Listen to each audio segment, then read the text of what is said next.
Who knows? Hi, everybody. I hate to say it, but I'm sick again. My darling husband went to a dart tournament and brought home a surprise.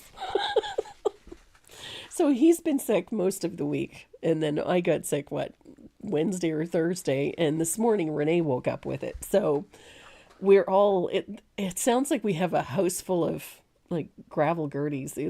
Everybody is stuffed up and runny noses and did a COVID test this morning, popped negative, thank goodness. So it is just a cold, but needless to say, it's if it never rains, it pours. So, so just a cold, thankfully. So doing the whole walking around with a Kleenex thing in my hand and sick again. Thank you, Robert. I did that COVID test this morning and I kept thinking to myself, please, please, please, please, please, no. I've had enough for 1 year. Thank you very much. But no, it was negative. Yes.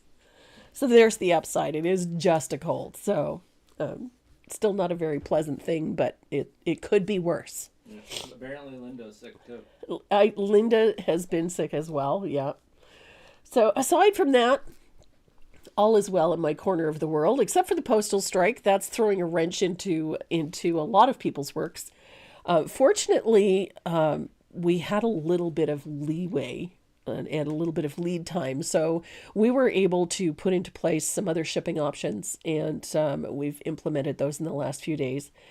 And it seems to be working quite well. A lot of the parcels that we shipped out last week have started arriving. We have more going out. Pardon me. We have more going out on Monday and on Tuesday. We have boxes leaving here. It's ridiculous. And so we're fully stocked on the sleds for the 12 days of Christmas. And we have over 40 orders already packed and ready to go. So it's crazy. We literally have run out of boxes twice. There's the boxes. Those are boxes. And we have more boxes coming. We literally used every box that we had. I got another case of boxes yesterday, so we still have a pile to pack. So if you have not gotten a shipping notification yet, you will probably get one in the next couple of days because we are literally working like demons to get them out of here.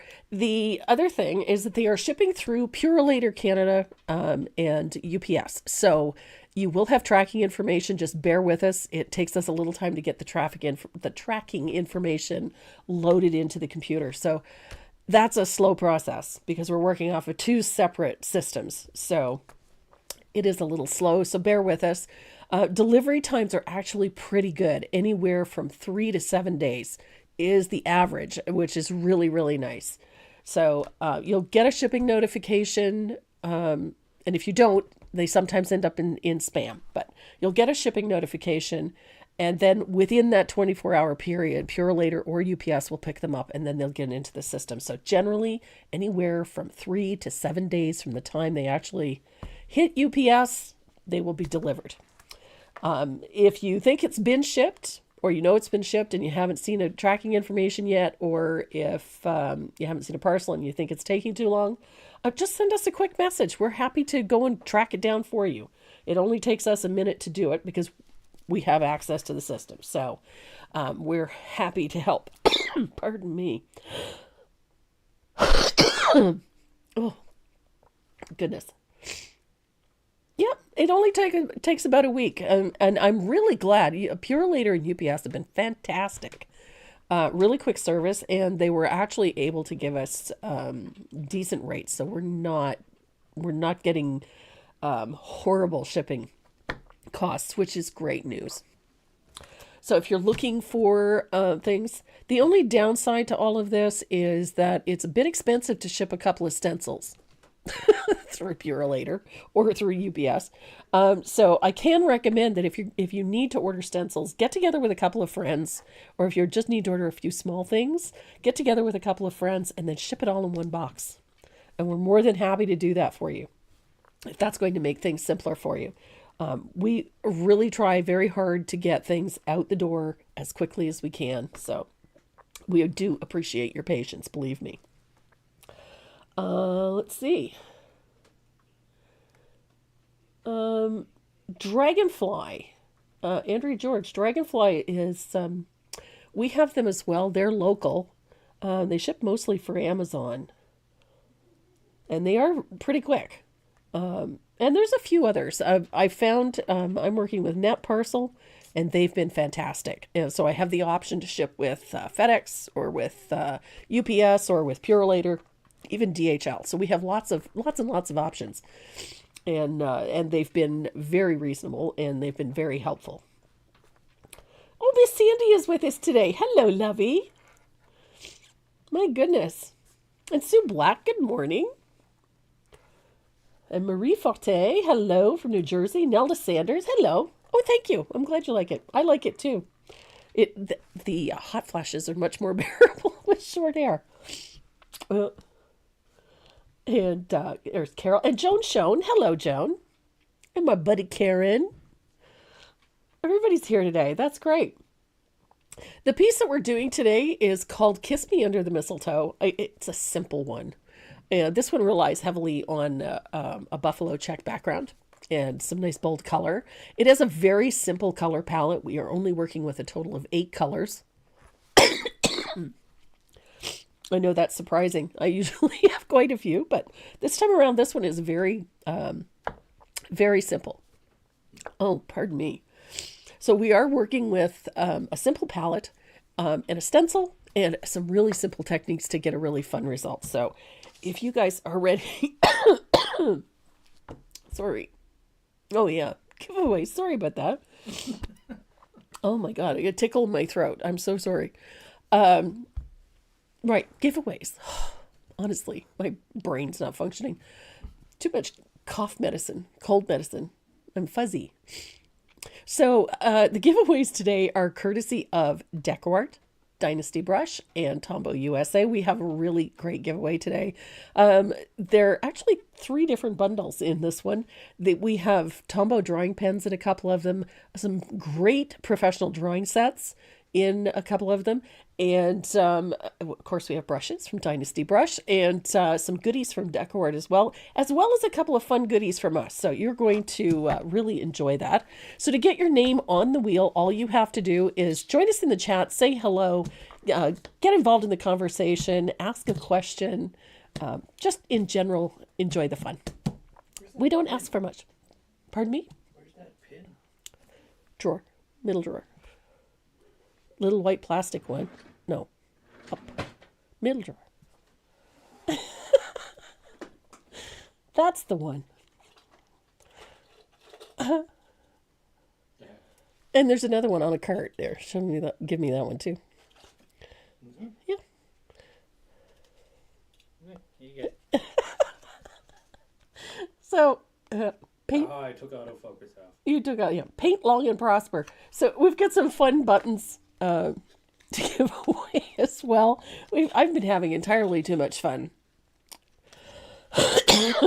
with this with Sticker Mule, and we do have something special going out this as well in some of these giveaways this week. It's that my girl Sandy designed this for me. I love these. This neatness doesn't count and perfection is to be avoided at all cost. These little pins are super cute, these little acrylic pins. So we've got a bunch of these to give away as well. They're going to be going out as freebies in some of your orders. And so, of course, there's always one tucked into the giveaways every Saturday. So we're going to have way too much fun. Do I boil my toothbrush when you're recovering from a cold? No, I throw them out. I don't boil them, I throw them out. Yes, Miss Sandy, you'll get one. Oh my goodness.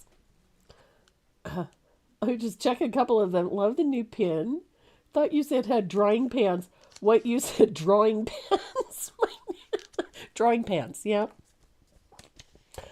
I can understand how you'd make that assumption because I can't hear well out of one ear and I'm deaf in the other. So, especially with this cold, it has not been pretty.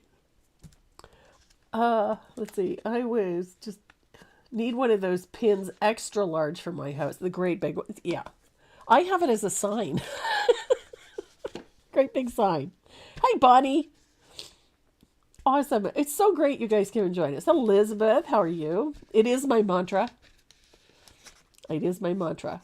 And Judy Thacker is here. Hi. Paula McCoy.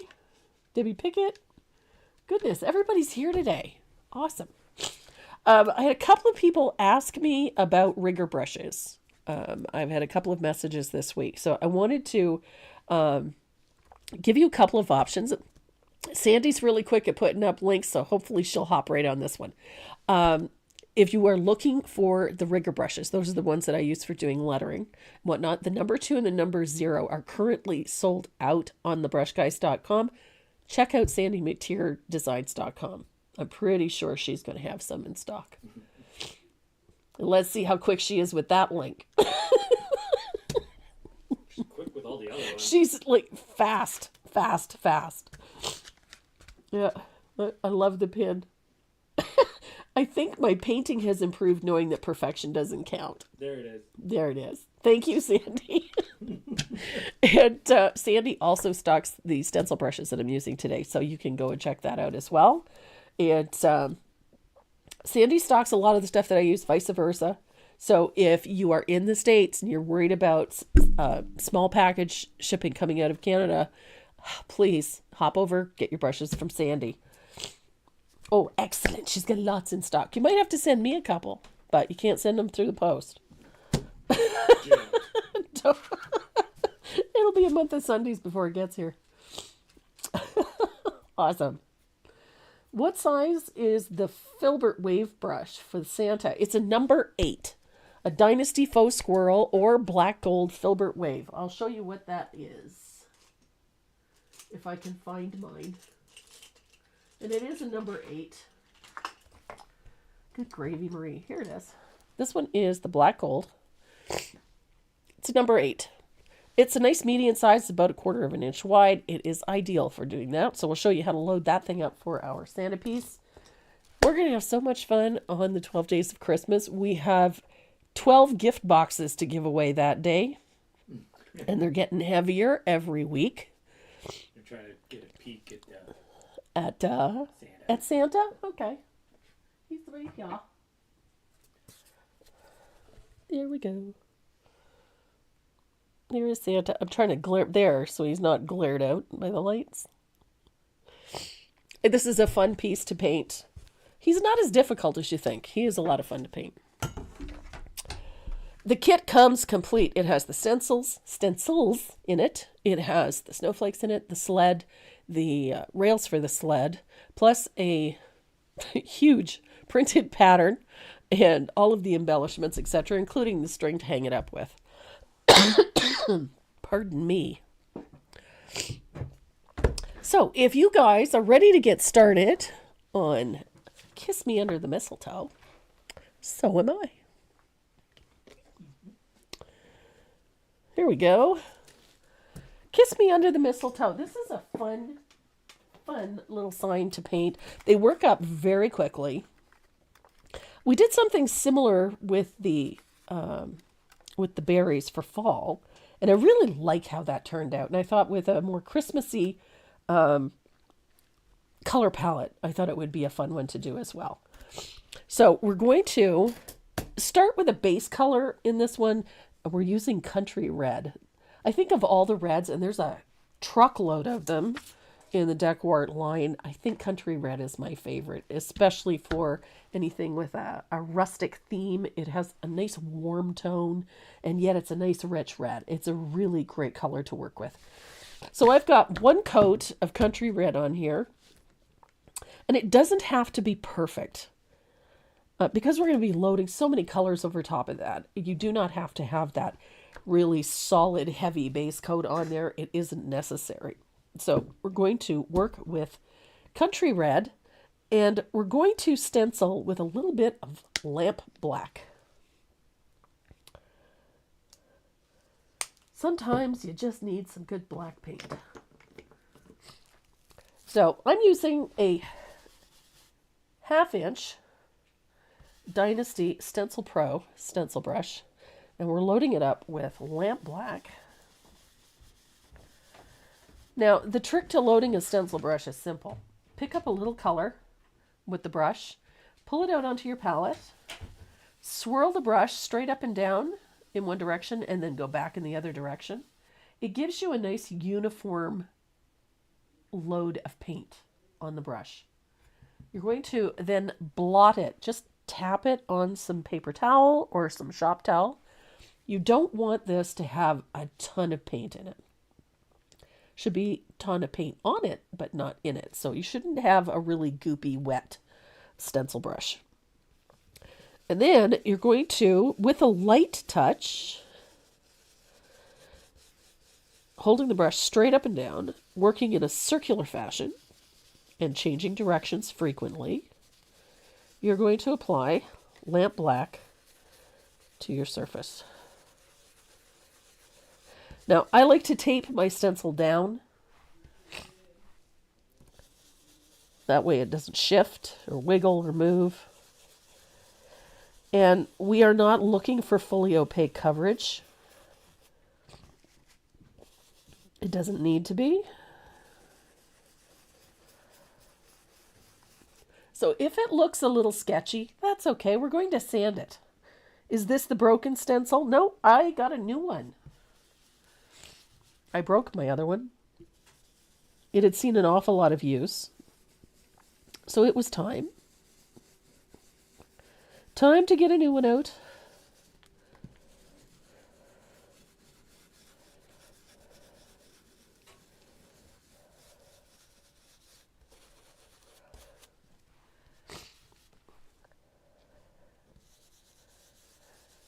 I watched Miss Sandy's live the other night doing those grapes. Oh my gosh, what an awesome, awesome class that was.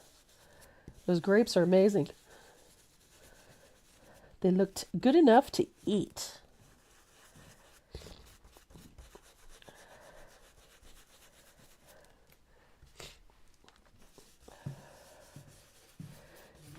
I miss my Sandy. Sandy was at the SLS show last week. And she's doing some work for Decor. She's amazing. If you ever get a chance to watch this girl demo, she is unfrickin' believable. So, look at that. We've got a nice buffalo check.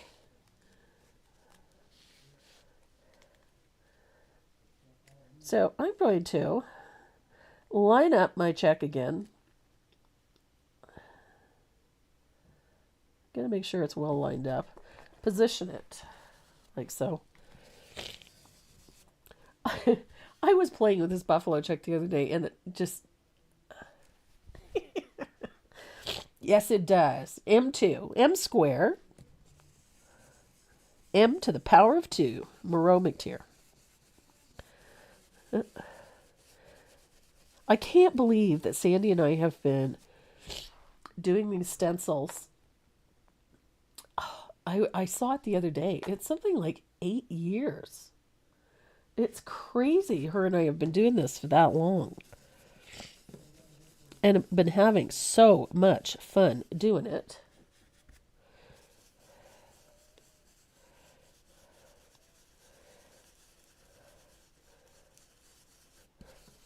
It's the best of both worlds when you can work with the people that you really admire and love.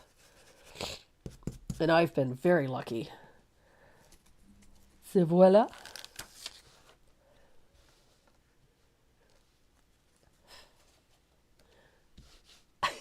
Yes, I totally agree. We need to come out with some new ones.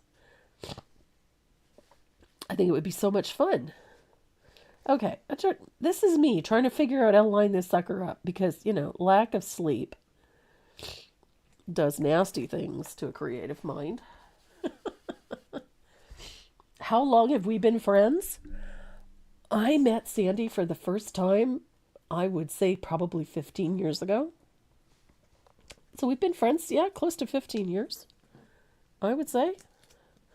And then we came up with this cool idea, which is actually Miss Sandy's idea. She was, we started doing this. Yeah, I think it's about 15 years. Her and I started designing stencils together.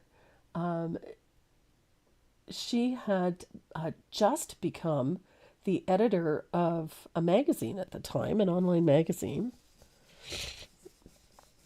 which she's so good at, I might add.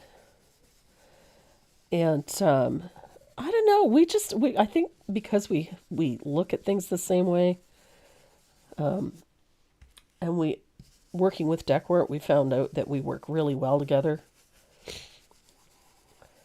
We've become just great friends. Don't know what I'd do without her. My two besties, Miss Deb, Miss Sandy.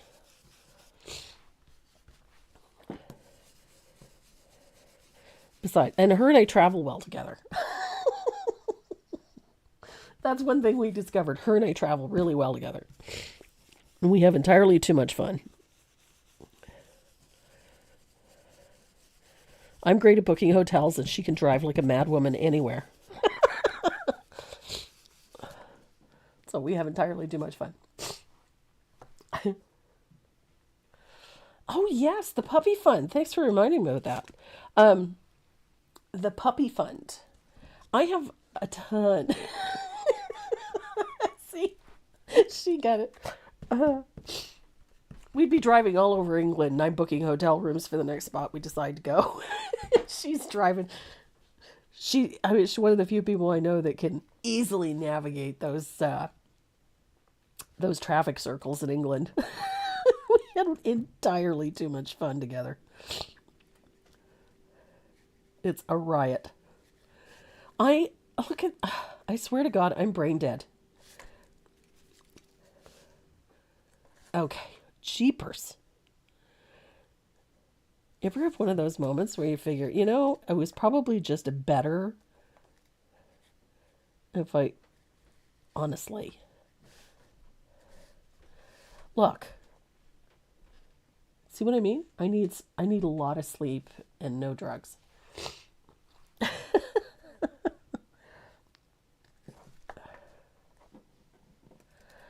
Sandy and I drove all over England for about a week and had way too much fun.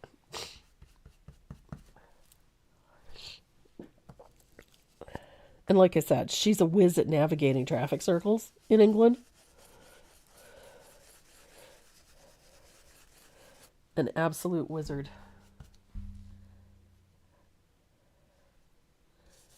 It was a riot. I just realized there's a flaw in my stencil. I was sitting here. Oh, there it is. Okay. I was sitting here wondering as I'm going, how come my stencil's missing a little? See that? Um, and it's because there's a little piece of mylar still stuck in the stencil. There it is. Okay, look. Oops.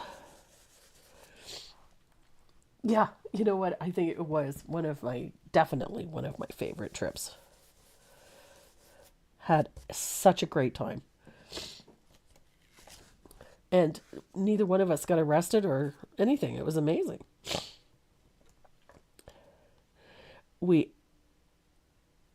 I am not a big beer drinker, and so uh, Sandy and I we were taste testing a variety of beers in England, and she convinced me to try a bunch of them, and discovered that there are some that I do like. I think we ate fish and chips in at least 10 different locations. We just, it was so much fun.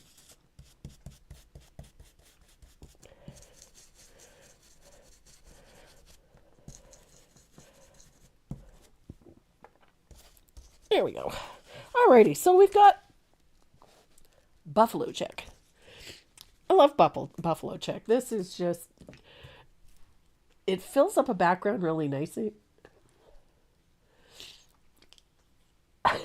Janet Danaby, just get in, sit down, hang on, and shut up. Yeah.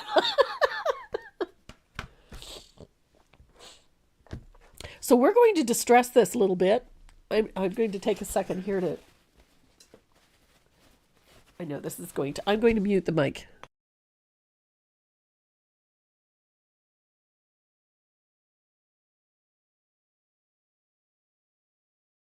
Okay, you guys didn't need to hear that. So I muted the mic.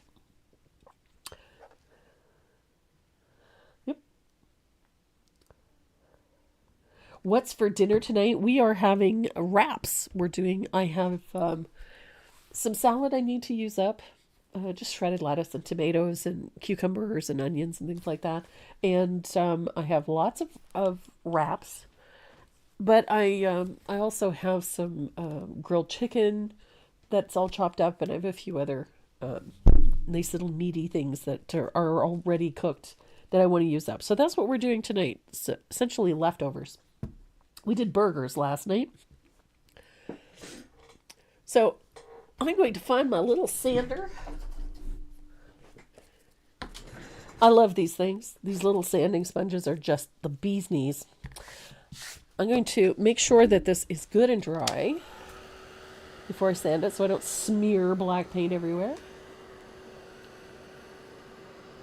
Wraps. W-R-A-P-S. Wraps, not rats. Pardon me.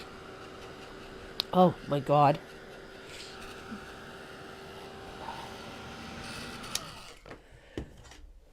So I've got sanding sponge. I love this part. It's not plaid. This is buffalo check. It's M232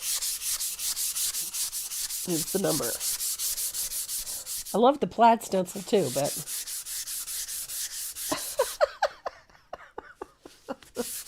oh goodness. So I'm giving this a good sanding because I want to distress these checks a little bit. I want to wear through them in a few places. And I also like to sand the edges a little, just to open up the wood a little bit. Just nice little sanding job right there.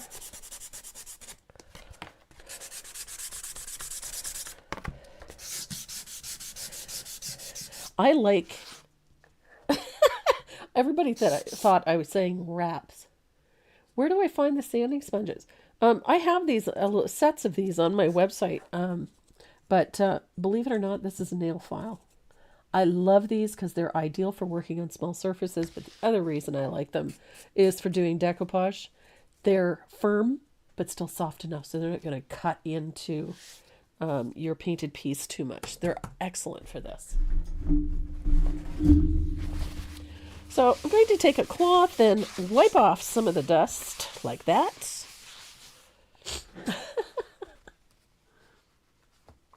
Now, I like to take a little bit of water on that shop towel and wipe just to really make sure you get all of that dust off. There we go. Nice. And I'm going to dry this. And we will be ready to do that antiquing on the edges. Now, there's a couple of different ways you can do this part.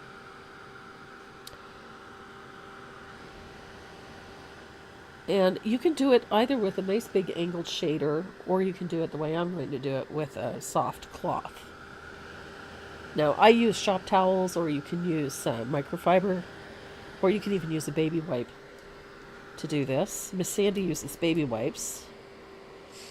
And they work really well. So, I like the shop towel thing because that's what I've always used. So, I'm going to tear my shop towel into two pieces. And I'm going to tuck one piece inside the other to have a little pillow like so. And the color we're going to use is a little bit of soft black. Those little square ones are freaking awesome. Amazon.com still carries them, but Amazon.ca does not. So I have the little oval-shaped ones that work well too. Same thing, only different. Oh my goodness, that paint is a mess. So I'm going to use a little bit of soft black. And my applicator is wet. Not dripping, but it's wet. And I've used a little bit of that Joe Sonia's on it.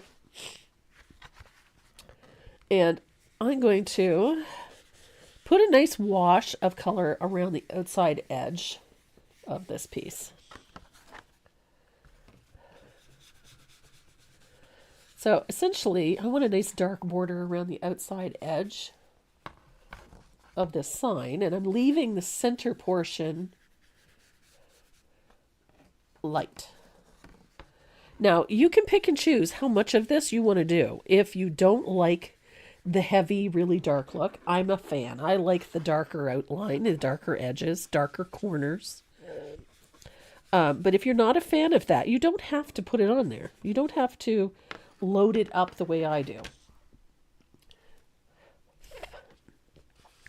I am a big fan of the darker color. I like how it ages this red a little bit. But again, this is my piece. Your piece doesn't have to look exactly the same. And this is a very fast way of doing this.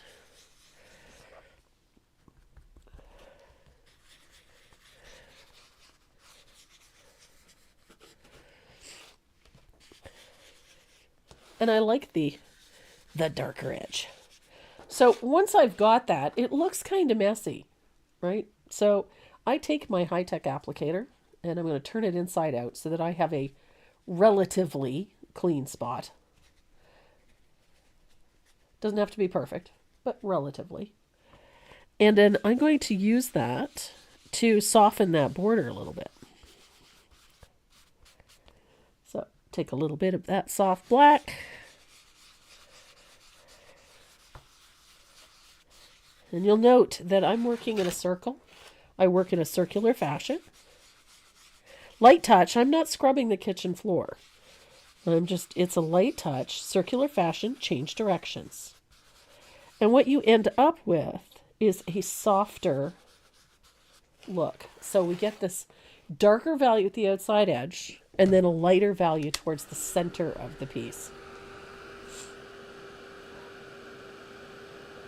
Have a great one, Sandy. We'll talk to you later.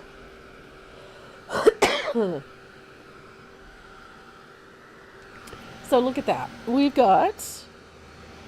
I've got a goof right there, but that's okay, I fix.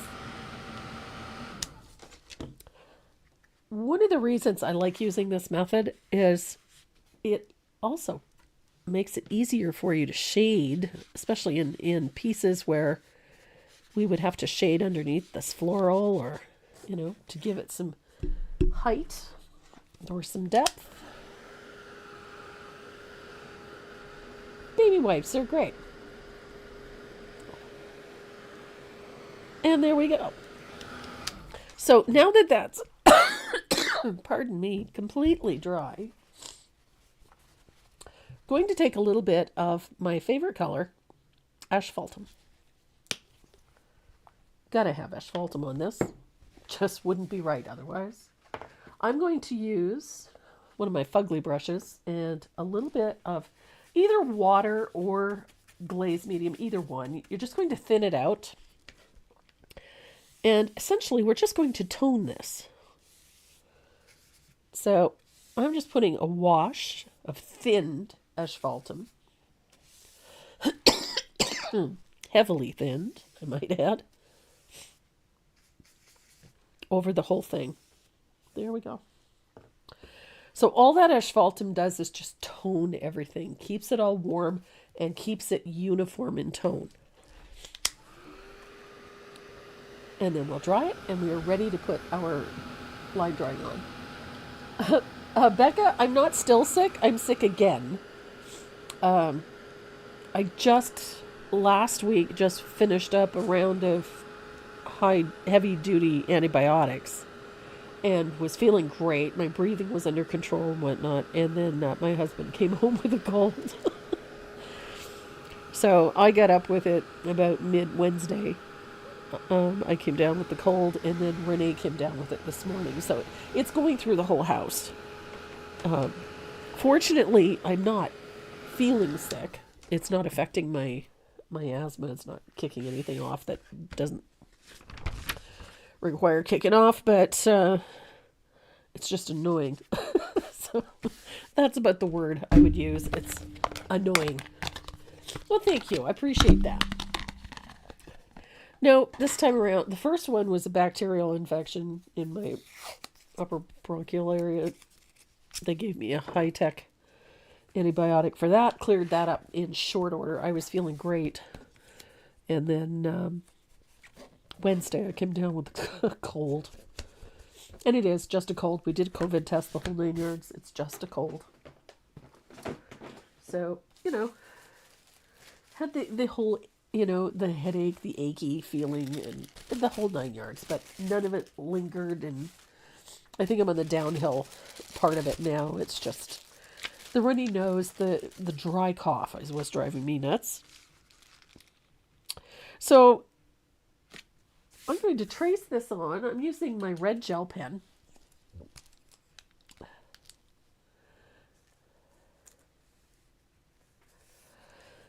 Oh, and there. You know what? I mean, I feel fine. It's more annoying. If you've ever had like a miserable head cold, you're not really sick, just frustrating. So I'm going to trace these leaves. And mistletoe has those wonderful dusky leaves, long, elongated teardrop shape. And I've always loved the color of mistletoe, and I've noticed it's different depending on where you're located. When I was living in Europe, mistletoe grows in profusion. And I always loved seeing it. You would see it in the markets and you'd see it in the trees. And I always loved the color of it. It had just sort of a dusky, frosted appearance to it. And it ranged from a really deep, dark green to a very cool, almost mountain laurel color. It had just this nice grayed out tone to it. And then this really pretty, dusty look to it. Oh my goodness. Margie, I'm so sorry you've been under the weather.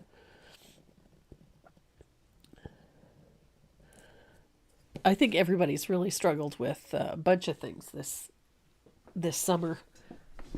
As far as illness goes, some people had COVID, some people had just the flu. None of it's been fun for anybody, so I've been fortunate. Although I seem to have caught every blessed thing that came down the pike this year, I have been very fortunate that I was not really seriously ill with any of them. Is it true that it only grows in trees? Yes, Donna. It's a parasitic plant. So there's a great many elms and whatnot in Europe, and that was the ones that were most common that we would see them in. But even in England, same thing. We said, mistletoe. You wouldn't really notice it through the summer, but in the winter and through the fall, when the trees lost their leaves, you would see these round clusters in the trees, and it's mistletoe.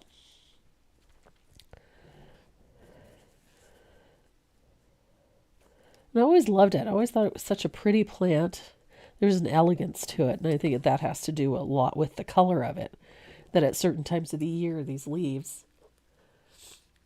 Diane, I have shape makers on my website, yes.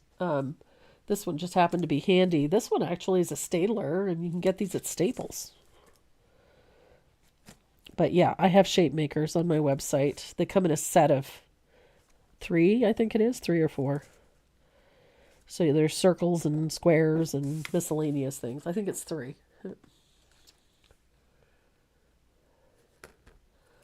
Oh my goodness, Deb. Need to put me in a bubble for my own protection? I don't know that that's such a good idea. It could be a bad thing for the bubble. Oh, looky there. So I'm going to put my me and my curlicues. I do like my curlicues. Those little vines and tendrils. I'm a fan. The nice part about mistletoe is that, or this one in particular, is the design is very simple. It's pretty basic. You wanted to hit, don't forget to hit the like button. Yes, Norma, that's a great idea. Hit the like button. Everybody should hit the like button.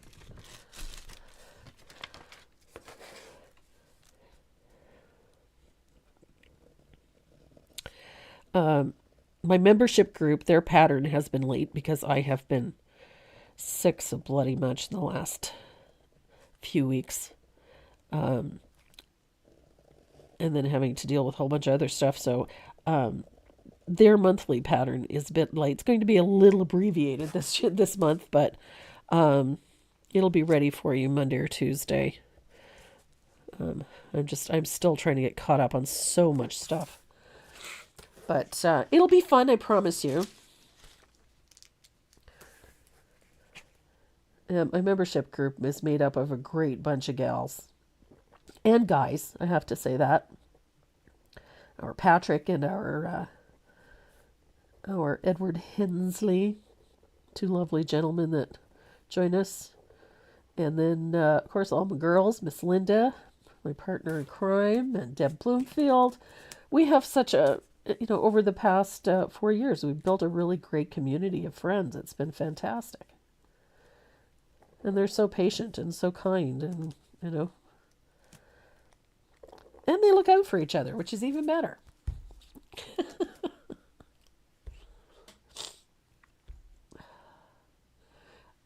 George, mistletoe is just such a neat plant. Pardon me. Okay, so I've got my plant on. I am going to take a minute to put this lettering on. And I like the sort of hand-printed look of this. So I kind of wanted to stay with that. So Kiss Me Under the Mistletoe is just free-handed. And we're going to paint that with a Posca pen. It's just fun. It's a fun way to paint this lettering. The only thing you have to make sure is that the lettering is nice, straight, and level. It can be as rustic or simplistic, or it can have those little wobbles and bobbles in it. It's okay. As long as it's uniform and it's throughout, it works. But it does have to be uniform, and that's the most important part. Straight, level, and uniform.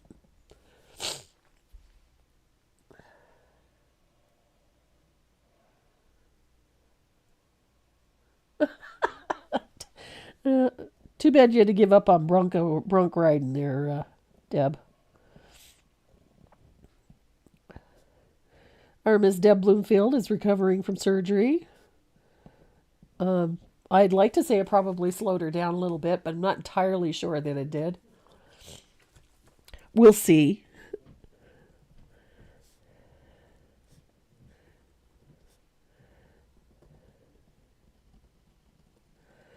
There we are. So, the lettering for this is pretty straightforward. There we are. I love the lettering on this piece. This is perhaps my favorite font for painting signs and whatnot. It's called Melanie. It is a very elegant looking font. It's also very easy to paint, and it reads well. Just because a font looks really nice doesn't mean that it's a great font to use for all sorts of things. In this particular case, this font reads well. It doesn't become convoluted or difficult to see or read or understand. It's a very nice font for this type of thing. Shopper's delivery came in. Okay. Most of it was for Dad.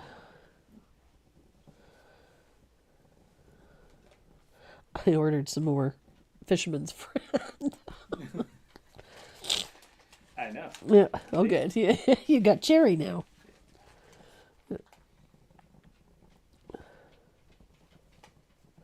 We've been going through Fisherman's Friend and cough syrup for like crazy for the last 2 weeks.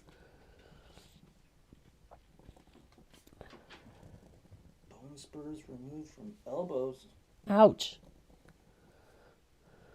And Ouch. a retracted tricep. Ouch. Ouch. It's a great thing. It's a funny thing, those ligaments. Yeah. They do weird stuff. Yeah. Okay. Oh my goodness. Well, give Rich our best, Donna. Sorry to hear that he's suffering. That was what my son brings home. Fun viruses from high school. Is there such thing as a fun virus? Sure. Sure, why not? Crapshoot, right? Let's see what kind of symptoms this one produces. How embarrassing can this be? Quite honestly, sometimes I wonder if the virus is less of a burden than the medication is. Sometimes. So, we have lettering in place. And we have signage in place. I like this one. It's simple. I think it's a fun way to utilize stencils for a background. And it makes use of some really very basic colors. You don't need to have 10 million colors in your arsenal in order to do this one. This is the base color for the leaves. This is desert cactus. It's killing him. He can't drive. Oh my goodness. Well, you give him a big hug for me. Poor man. Desert cactus. I love the tone of this. It has that grayed out tone.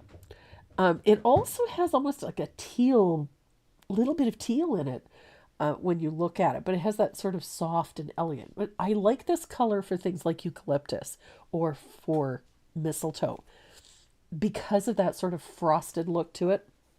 I love this color. So that's our base color. Our shading color for this is a not so typical Christmas color is mermaid tail. I love this color. I love this teal. It's just such a vibrant blue-green. It's very rich and it shades desert cactus beautifully. And it really gives that cool element that we're looking for this. And so it's ideal for that. So that's our shading color. Our highlight for this is going to be warm white.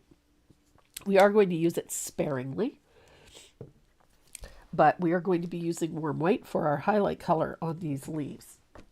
So to paint the leaves, I got to show you something first because I had a brain fart. We're supposed to do the berries first because I have a shortcut for you. So this is the tool. You can use a stencil, polka dot stencil to do this. You can use a shape maker, or you can use like this thing that I've got here. We're going to put our warm white down. Oh, nose is stuffy. I'm going to put our warm white down. I'm going to grab a small stencil brush. In this case, I'm using a 3/8. And we're going to put our base color down on all of our berries first. Circular fashion. Ooh, bled. Mess. Ick. There, I had one of those moments. You know, if you're going to mess something up, that's the way you want to do it. Entirely too much paint on my stencil brush. There we go. That's much better. So you're going to stencil each of your berries with warm white. Comme ça. I had way too much paint in my brush, so I ended up making a mess. This is just, to me, this is one of the fastest ways to get these berries base coated ever. Super simple. Easy peasy.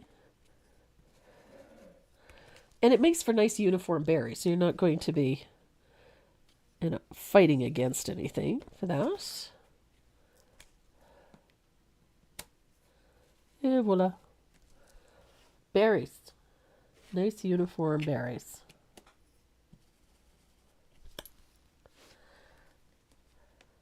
This is just, to me, is just like this fast, easy way to get consistent berries, to get that initial color down right away. This is like that first coat, right? And you've got nice round berries. Easy peasy. Fastest base coating ever. So simple. So by doing those first, when we take that round brush, I'm using this one as a number 5, and some desert cactus, and we're going to stroke in these leaves.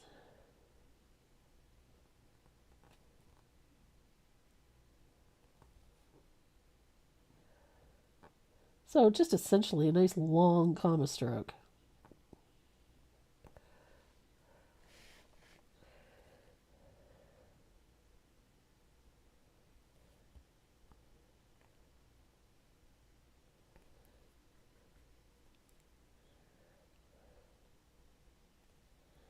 Oops, a daisy. There we go.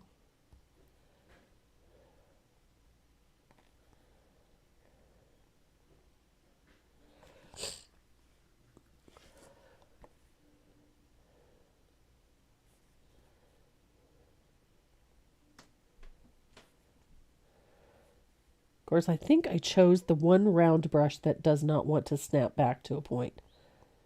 I have about 50 of these things. Do you think I can find one that works today? No.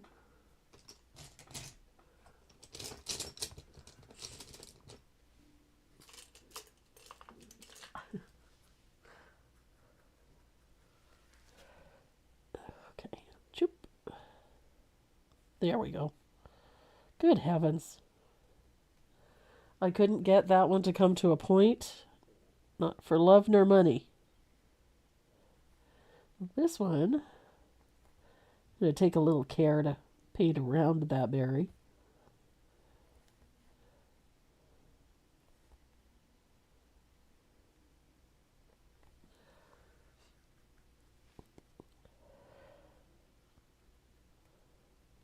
There we go. I swear you have days where you couldn't paint your way out of a paper bag. That was me yesterday. I could have messed up the Lord's Prayer yesterday. I tell you. But I think when I got up yesterday, it wouldn't have mattered what I tried to do. It wasn't going to work. It was just one of those days.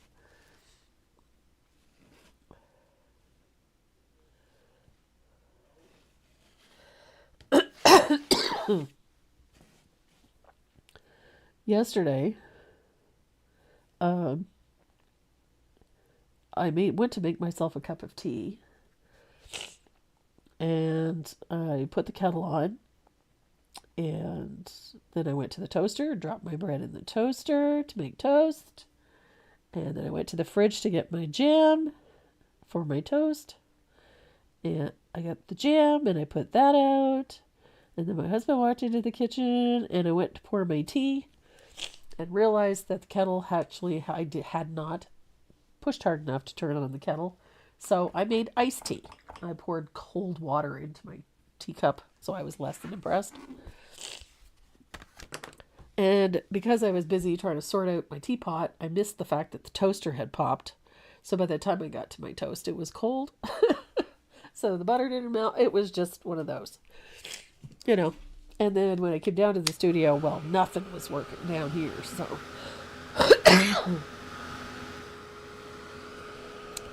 We have those days.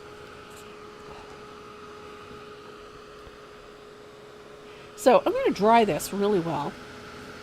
Now, the fun part of doing these leaves is that even though they may not look perfect,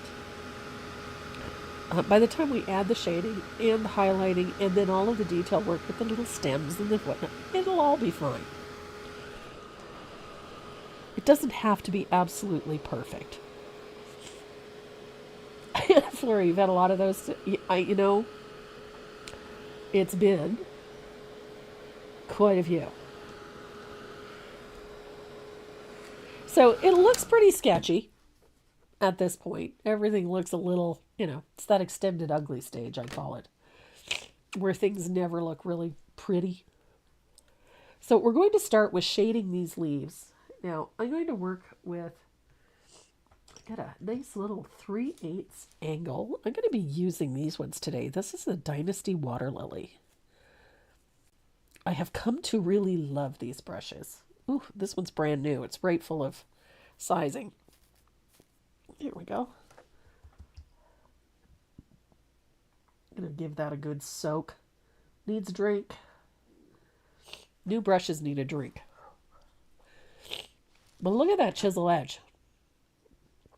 Give it a good soak. It's got a nice sharp chisel edge on it. I'm working with a 3/8 angled shader. I like angles. I prefer angles to flats.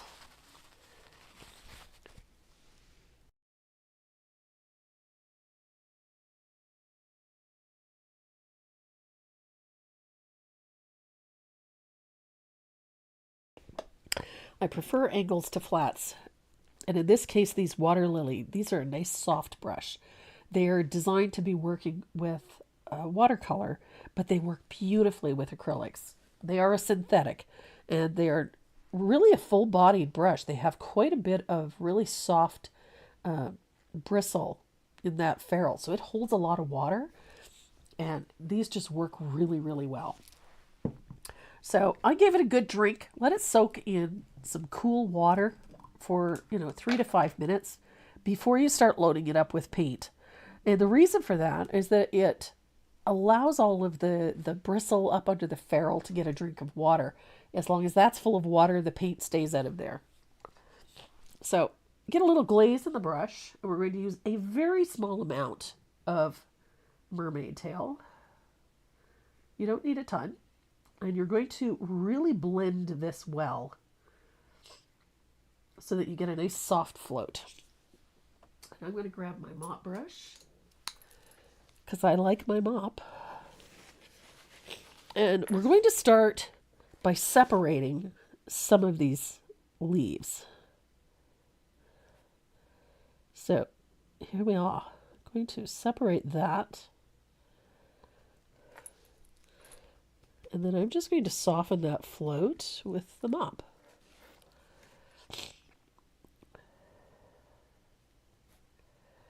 So when I say you're going to shade this leaf, and I do this with almost every leaf that I paint, it's a U-shaped float so that it's darkest up here and then it sort of comes down the edges of the leaf, but always keeps the darker value up top. So somebody just asked me how I get that glaze in there. This is how I load my brush. Touch the surface of the glaze with the brush, and I draw it up the sides. The brush should look wet, but it shouldn't be dripping. Pick up your color a little bit, blend on your palette, back and forth. And then use the whole chisel edge of that brush. I am a firm believer that you need to use the whole chisel edge of that brush to put that color in.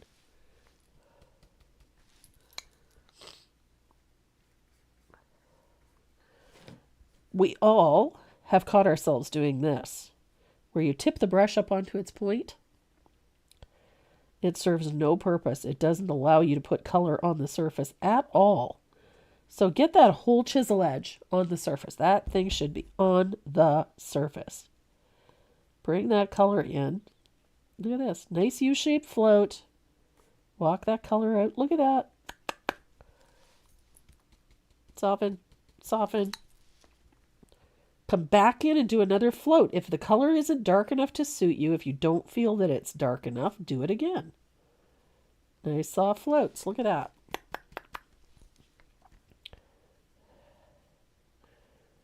Layers, layers, layers. I'm a firm believer in layers. So we've got nice little float. Look how nice and dark. It's not too dark, but it's dark enough. And that's how you're going to get those lovely shadows. Separate those leaves.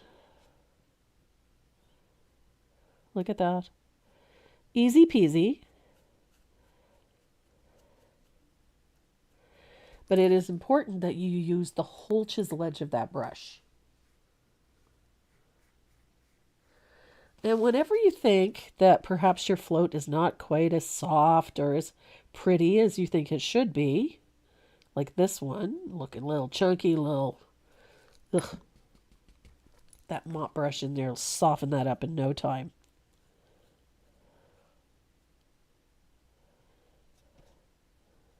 There's that color.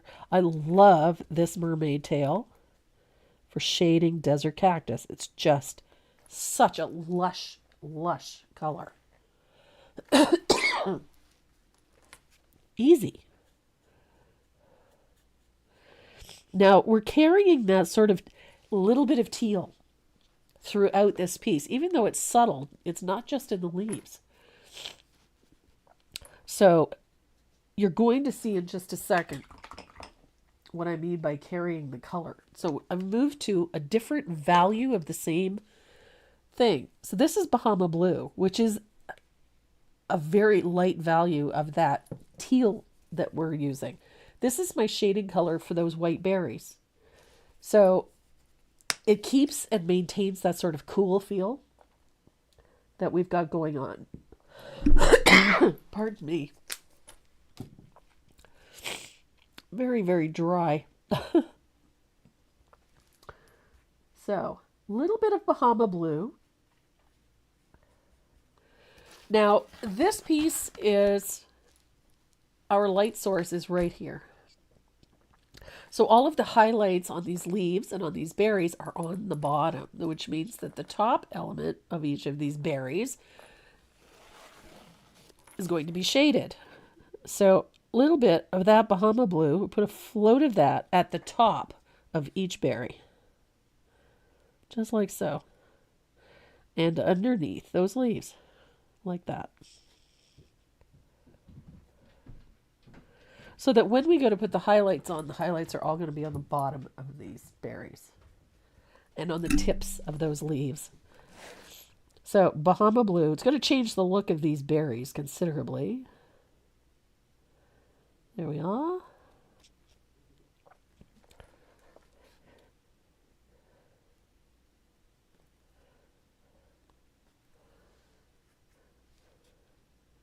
Having used that stencil or a shape maker to stencil in those berries, now I've got nice uniform berries. They're all roughly the same size. It also makes the base color much more consistent. So we've got the shading on all of our berries. So I'm going to quickly come down here and finish off these ones. Again, get that whole chisel edge of that brush on the surface.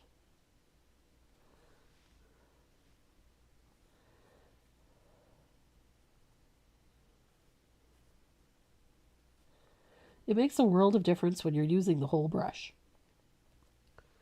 I just messed that up. Got way too much glaze in my brush. But that's okay. It's easy fix. Use that same brush to pull off some of that glaze too. There we go.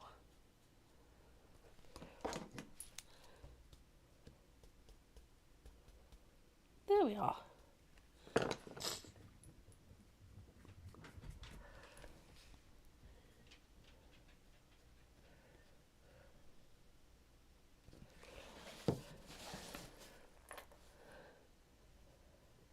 Angled shaders, I personally have always been my favorite for floating with.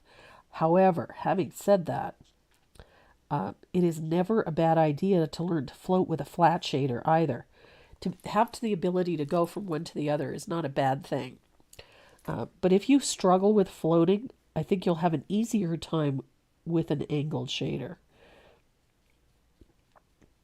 And my reasoning is this, is that it's awkward to float with something that is squared off. So you're going to have to stand it straight up and down in order to float. You can't see what you're doing. You can't see the end of the brush, if you know what I mean. You can't see the edge of that. Whereas if I hold this brush at the same angle that the bristle is, I can see what I'm doing and I can see my surface. So for me, that angle just makes things a little bit easier. So if floating is something that you've struggled with and you use flat shaders, try an angled shader. I think you might be surprised at how much easier it is, especially because you can see what you're doing as you're doing it. So, soften out those. Okay, so not the most perfect floats, but that's okay. It is the F word. So I'm going to dry that real quick.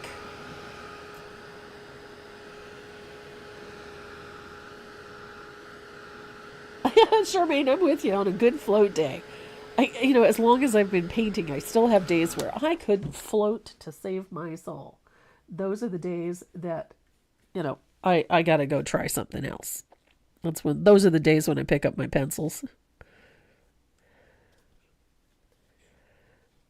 There we go. Hi, Bernice. Glad to have you with us. Hi, Char.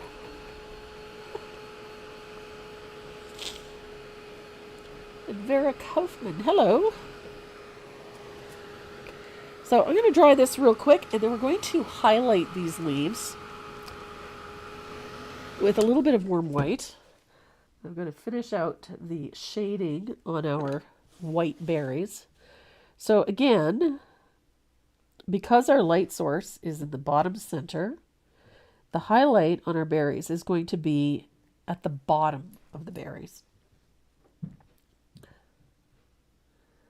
So, who is this? Oh, thank you. I appreciate that, Charmaine. I'm really loving working with colored pencils. It's challenging, but it's a lot of fun. I'm a huge fan of realistic pencil work, and I would love to one day master that. I'm learning a lot, but I would love to master that at some point. So our berries all have a shade of Bahama Blue. Hi, Connie, from Texas. Oh, yes, we do need a creative challenge. For me, colored pencil is a big one. So, looking pretty good. We've got it. It's coming together. So I'm going to take a little bit of warm white.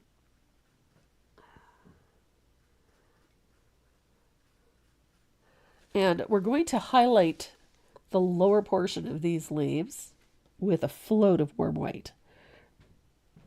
Remember how we did the shading at the other end? It's a U-shaped float of warm white.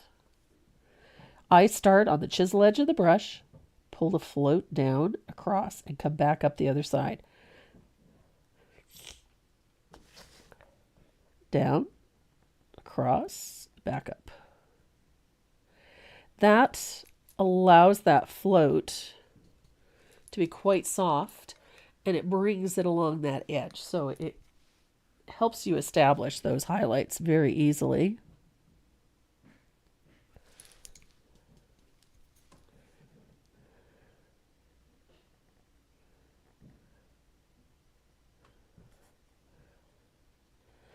So on the chisel edge, don't forget, use the whole chisel edge of that brush.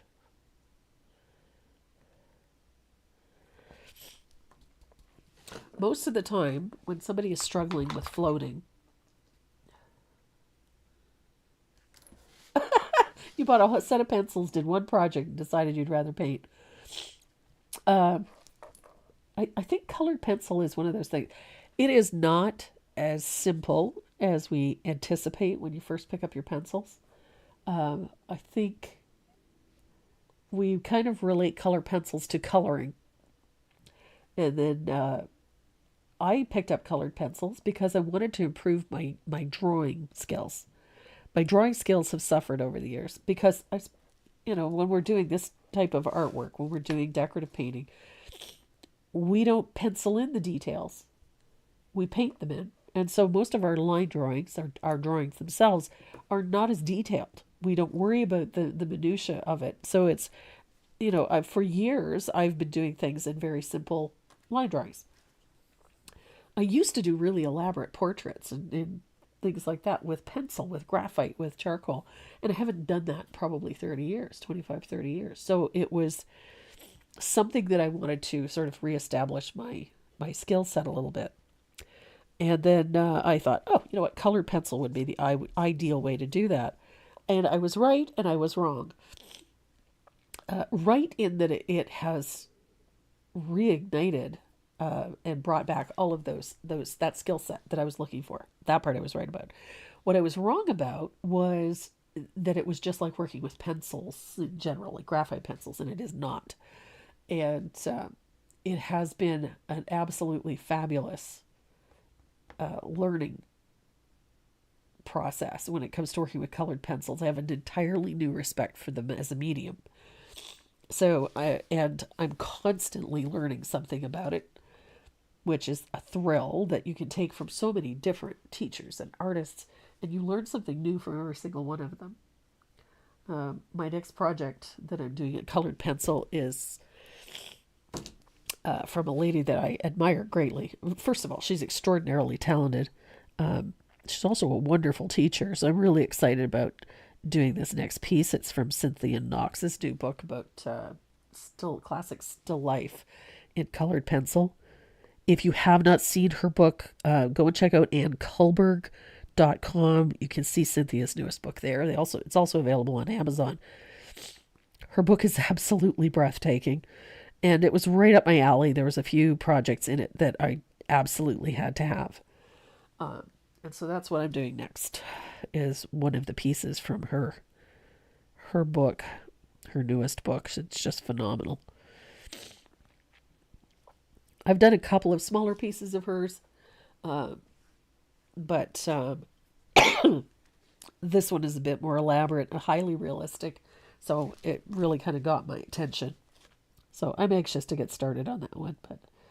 And the one I just finished is by Carmen Barrows, remarkable artist.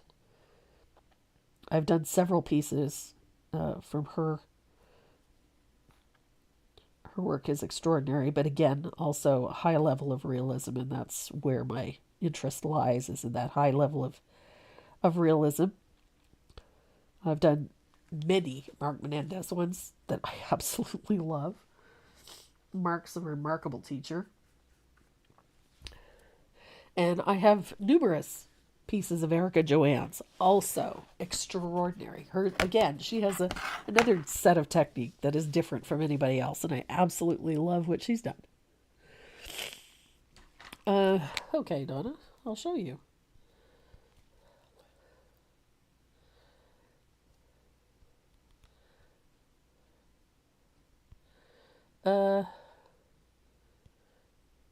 This is one of my favorites.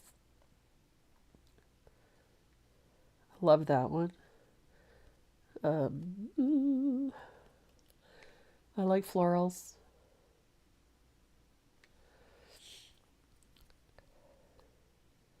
I've done a few pieces of wildlife. It's not my forte. This is a Mark Menendez piece that I absolutely love. And Kelly Hornick. I love Kelly's stuff. She's another one that I just love. And I've done a few original pieces as well. This one is called Owl. This is one of my favorites. I did it for my husband. And I've done numerous pieces. This one for my sister. This one is actually Marion Jackson. Beautiful work. And this one is perhaps one of my favorites. This one was Mark Menendez. I loved this piece. And it was a huge learning curve because this one was, again, totally different technique. And then the one I finished just recently is a piece by Carmen Barrows, which was, to my mind, was going to be a horrendous challenge. And it was. It's this one. And the name of the book is Classic Still Life by Cynthia Knox.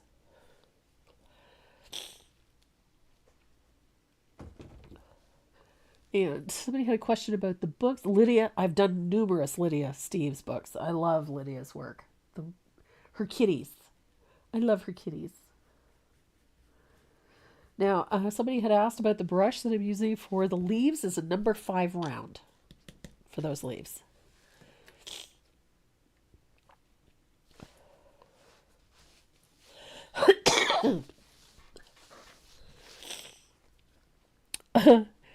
Charmaine, that piece was a challenge, but not for the reasons that I expected it to be. And that sounds really funny. I took that one specifically because of that teapot. I wanted to learn how to do those reflective surfaces to a high level of realism.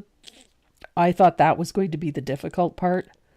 And it was actually, for me, I found it to be the simplest. That part wasn't nearly as difficult for me as I thought it was going to be. Where I struggled was with those bloody peaches. Keeping those peaches fuzzy was the challenge. Could I ask a favor? Could you get me something to drink? Sure. What would you like? Anything. Even water is fine, or I'd take a juice box. Thank you. I forgot about that. My throat is so dry. I forgot I brought my thing. Like, check out my mug. I guess skulls. What brand of colored pencils are you using? Becky, I have several different sets. The ones that I gravitate to the most tend to be my Derwent Chromaflow pencils. I absolutely love them. They're very creamy, very rich. The colors are fabulous. You don't need to have 150 pencils. That's one of the great things about that particular line. So I love my Derwent Chromaflow pencils. I also have a full set of Faber-Castell Polychromos and a full set of Prismacolor. And I have a set of Caran d'Ache Pablo, as well as the Luminance. And I have the Super Colors. I tend to gravitate towards the Derwent more often than not. I do like my Derwent pencils a lot. So I've got, that's looking pretty good. I'm pretty happy with that. I am going to grab my favorite eraser, though. If I can find it. Tombow Mono. I'm a big fan of my Mono pencils and my Mono erasers. I'm not a fan of mono. No. Shit, it killed me. That's true, it did. So I've got, where's my liner? Oh my god, my nose is stuffy. Ugh. Okay, so I've got my favorite. This is a 5/0 extra long detail liner.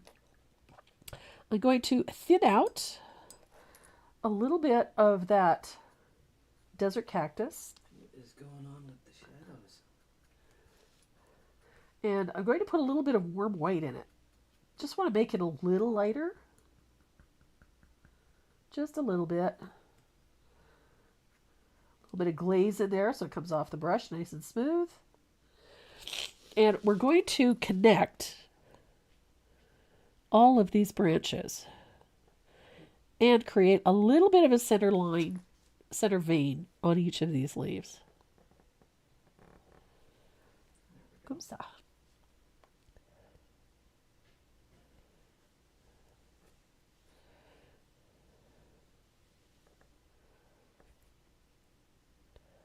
There we are.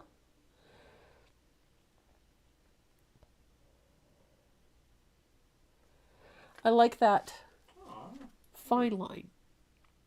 Did you What's get that message from Virginia Hedges?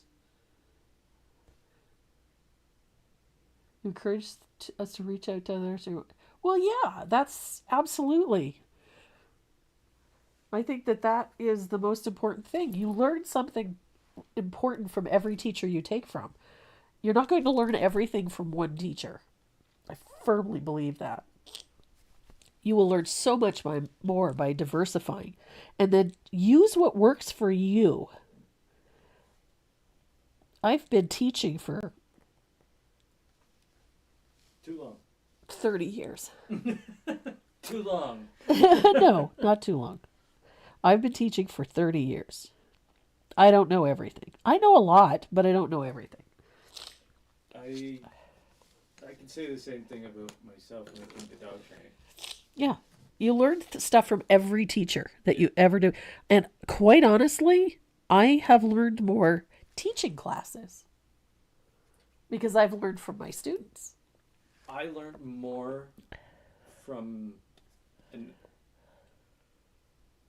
a decoy Yeah. than I have from a dog trainer. Yeah. He's been a decoy for a long time, Yeah. but decoys are usually assistants. Yeah. So they learn all the quick tricks. Uh-huh. So, I love being able to do this. Use that liner to put that center vein in and connect all of your leaves at the same time. And yes, it's going to look a little rough for a bit. Rough's okay. Oh, Shannon says, hi, Beard Man. Beard man? Beard Man. Beard man.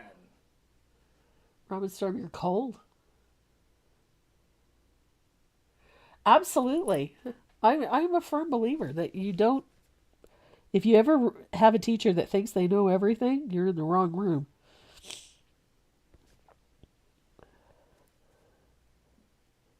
I have learned so many cool things from students. Sitting in a classroom. Yeah. So you see that little spot where these two things connect, these two branches overlap? This is something I like doing. Instead of trying to figure out a way to make them perfectly balanced, this is what I like to do. I just take 3 or 4 or 5 or 6 little vertical lines so it sort of ties them together. That way it doesn't matter if they're perfectly centered. That little hash mark over there. And then you can highlight it a little bit with a couple of strokes of warm white. Just like that. And Okay. that even if they're off center or if they're not lined up perfectly, it doesn't matter. This thing is centered. It's the easiest way to bring it all back into balance. Karen Knox had a question for you. Hi, Karen. What was it? Do you use any kind of medium for blending with colored pencils? I actually use, believe it or not, I get them at Michael's. They're Artist's Loft blending markers for colored pencil. And I find, because I like that tight control, that's a me thing. I like the tight control when it comes to that. I use those. The other thing that I love about the Derwent colored pencils is they have a soft blending pencil in the kit, in their sets. And it's absolutely fabulous for doing soft blending. By using the soft blender with a very light touch, you'll get that nice soft blended tone. But if you need to add more color over top of it, you can. If you're using a blending marker or if you're using any type of medium, a liquid medium, an oil or a Gamsol, once you've blended that in with your colored pencil, you cannot put color back on. It doesn't work very well. But if you use that soft Derwent pencil, which, by the way, works with every other brand of pencil I've used. Ta-da. Ta-da! Yep. Ooh, I gotta trim this tonight. Yeah, you're going back to work tomorrow. Yeah. Okay, so I've got all those little... Well, not all. I missed one. All those little twigs and lines that connect all of these leaves to the little branches. I'm going to dry that really well. And then we're going to clean up some graphite lines. This is the thing. We'd be working along at something, and everything still looks so rough. Like it doesn't have that clean look. That's when one of these comes in. This is a mono black eraser. I love black erasers for a couple of reasons. And I love this one because it will take graphite off very neatly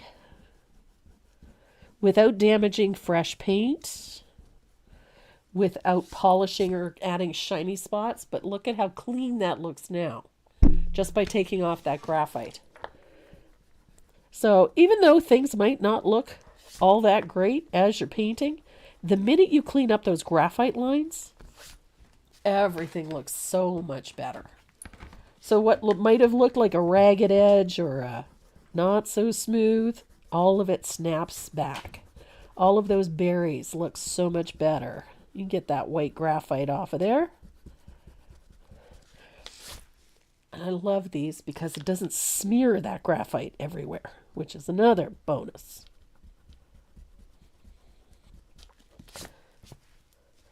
Et voila. So we went from having that sort of rough, jagged looking edge on everything to these nice smooth lines. Et voila. So, nice, look at that. I do have a couple spots where I have to, I missed a spot, like right here. I got a little bit that I got to touch up. But it's so much easier to see what needs to be touched up once you get rid of those graphite lines. I see Lucy is with us. There we go. So, I've got nice clean berries. Awesome. So we're going to start putting a highlight on our berries. And I'm going to do that with, you can use warm white or titanium white. Either one will work fine. We're going to put a float on the bottom of each one of these berries. Like so.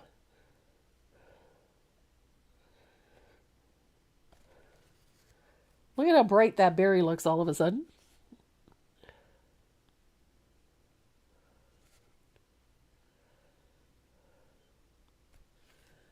Nice bright berries. Now, having that light source towards the bottom gives you a little bit of freedom when it comes to these berries. Because now you don't have to worry too much about the directionality because it's right here. So the highlight goes up and out. So all our berries going to have that highlight on the bottom. And that makes life so easy. It's also why I don't worry too much about whether or not those berries are fully solid. Your graphite. What brand of graphite are you using, Karen? I've been using Deckwart's graphite paper for years, and I don't think they even have it anymore. So I started using one that I got from Royal Langnickel, and it's been great.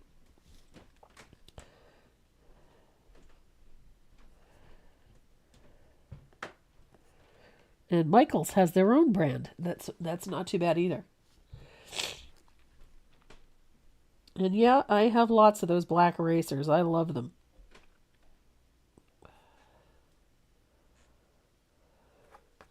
So, look at that. We have white berries.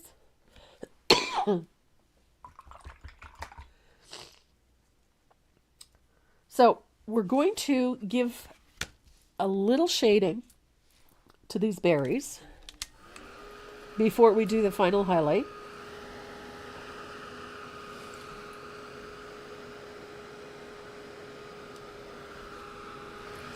And this part, this is where those berries really come to life. So, I'm going to take a little bit of asphaltum. Tiny amount. You don't need a ton of paint for this. And you're going to blend it out really well. You don't want the color full strength. And you're going to go right over top of all of that Bahama blue, that shaded area on the berry. Wherever that Bahama blue is, you're going to put a float of that thinned asphaltum. And these berries are going to come to life pretty quickly from this point.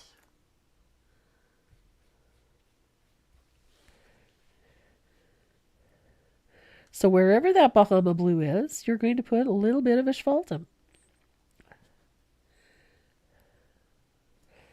It does a couple of things to that Bahama blue. It gives it a slightly greenish cast.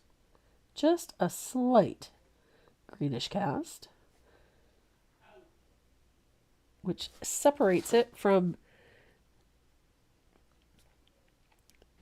that Bahama blue, that bluish tinge a little bit. Brings it back into a green. And look at how those berries suddenly become even more round.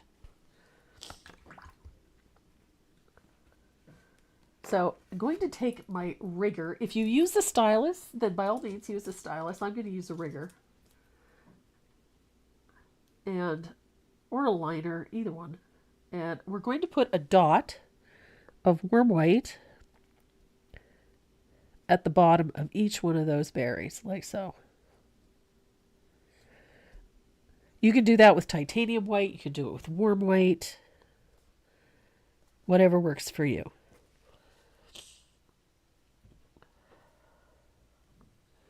But that little dot of white is your light impact point. So that is where that light strikes the berry. And no, it would not be a design of mine if it didn't have asphaltum in it. I think I put asphaltum in everything. So, look at that. We have wonderful, bright, round berries. That little light impact point makes a world of difference. So I'll rinse out my brush. I'm going to dry this really well because it's me and I will smear those if I don't.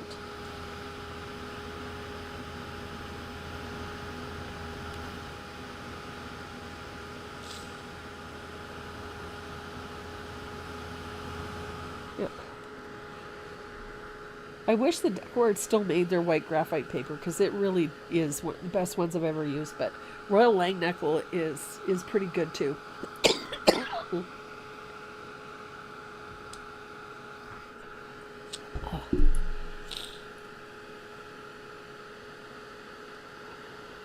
Yeah.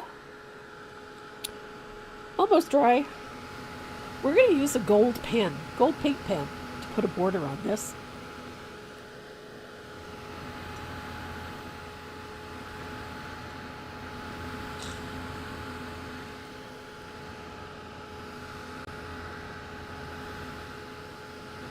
Here we go. Okay. Just making sure these are dry, otherwise, if there's a wet daub of paint anywhere on a painted piece, I will find it and it will travel because I'm just that gifted.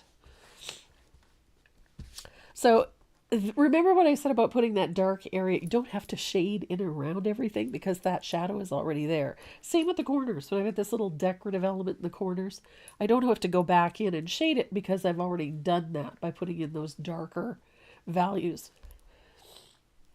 You know what? The cold bug is just, it is really running rampant around here. I'd really like to go like a whole month without something. That would be so nice. I gotta mute you again because you don't need to hear this.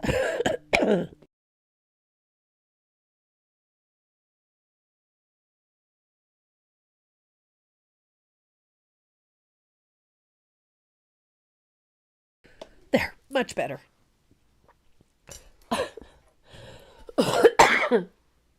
Every time I have to blow my nose, you guys don't need to hear that. So I just hit the mute button because it's disgusting.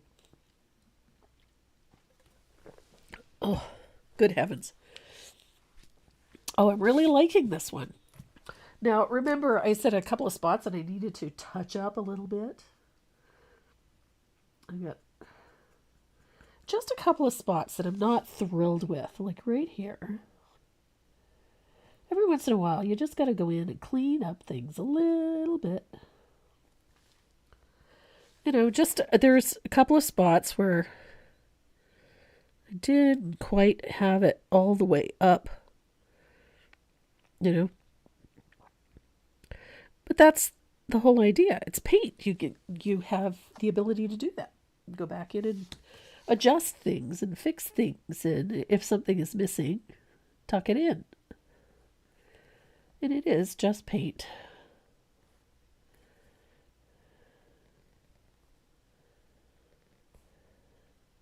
There we are. And things look so much prettier when you get all of the lines in. So, lettering. This is one of my favorite fonts. It's called Melanie. The reason that I like this one so much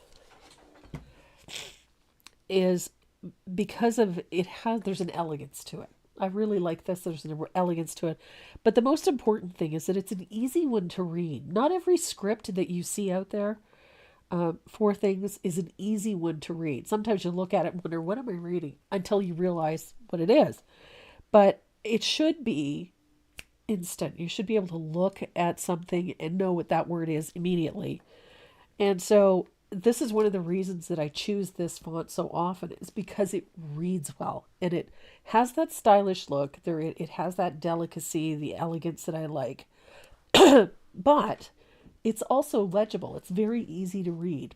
And that is more important than a lot of people realize. And I also like this one because of the upper and lower case. The uppercase tends to be this very elaborate, lots of swoops and whirls, but clean. And then the lowercase is almost printed. It has very soft connecting lines. It isn't stilted. It doesn't read as being a super heavy font. And so this one to me is just, it's so pretty and it works so, so well in a variety of sizes, which is another thing that's important. So this font in particular, even when it's printed small, it works well. Even when it's printed large, it still works well. It's one of those fonts that is just highly functional and easy to read. So that's why I choose that one so often. So we're going to paint the lettering with a number 2 rigger. And I gotta find one here. I just got a bunch of new brushes because mine were looking a little sorry, I have to tell you. Some of my riggers especially were looking a little sad.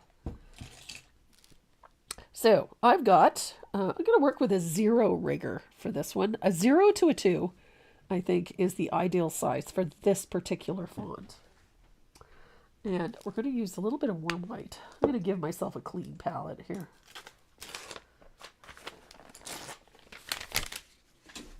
A little bit of warm white. And we also want a little bit of soft black on our palette. And, whoops, there's more than I need. And another dead soldier.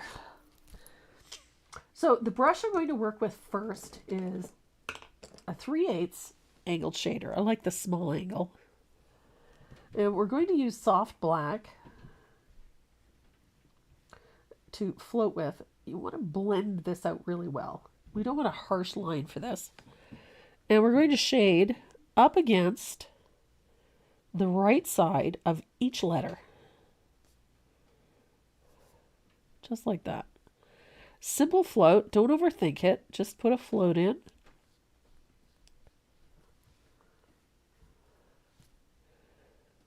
Right up against the right-hand side. It does not have to be a big float. There we are. Right-hand side.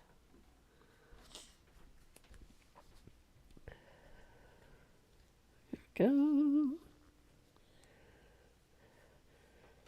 And that includes those little lines. Those thin lines, those connectors. You got a shade in there.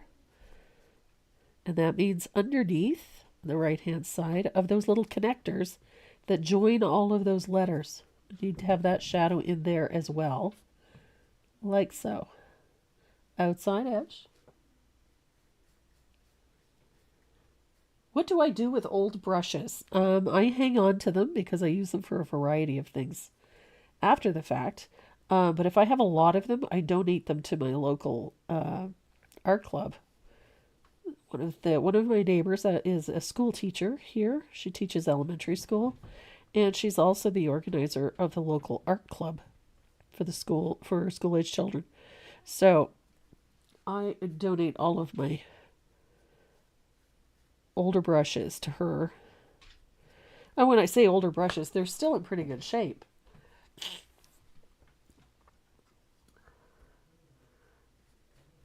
But there we go. So soft shading. It's not super dark, but it's there. I'm going to dry this real quick.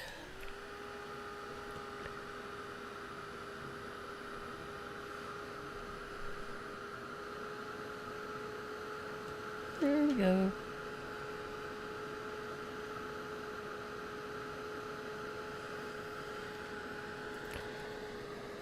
So we are ready to paint in the word mistletoe.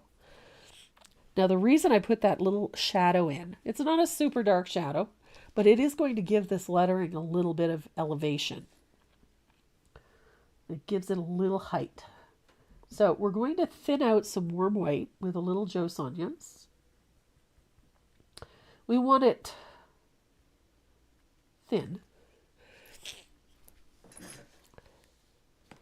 So for those of you who've never watched me do this before, a rigger brush looks like a liner, but it doesn't actually come to a sharp point. It squares off. So you can see it's got a flat chisel edge, just like a flat brush. So I get that brush on its chisel edge, press down till the brush fills the space, and then come back up on the chisel edge.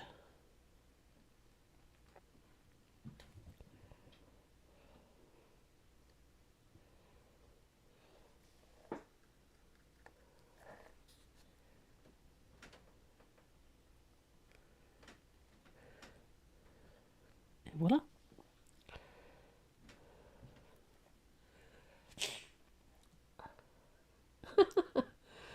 You know what? I have so much paint, so much product, so many brushes and tools and whatnot.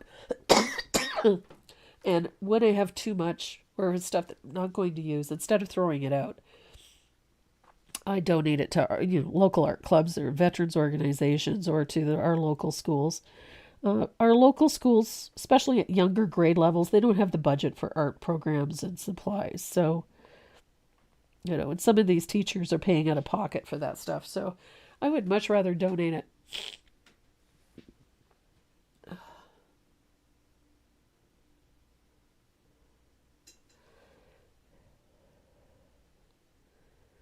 So there we are.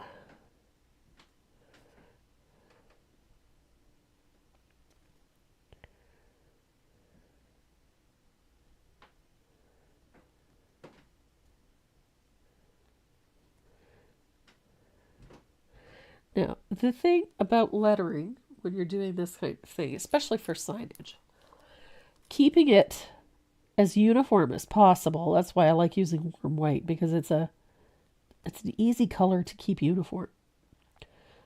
Titanium white for me tends to gray out. And it's also difficult to keep it opaque. So warm white is usually my color of choice for this type of thing if I'm going to use a white, because it's easy to keep it consistent. So all those verticals, those big curved pieces, chisel edge, press down, let the brush open up until it fills the space, and then bring it back up onto the chisel edge. Press down, open it up, back up onto the chisel edge. So you get this nice consistent look. I do believe it has, but there's a perfect substitute. Lush green is a perfect substitute for antique green. It's just a bit more opaque. And it is my favorite green. I do love antique green, and I've been using lush green instead. It works just fine. There we are. So, see? Consistent. So for all of those little fine lines, those little connectors, you can use a liner brush for that if you have trouble controlling the rigor to do those teeny tiny little lines. I do like my extra long detail liner for this. I just find that it's an easy one to control.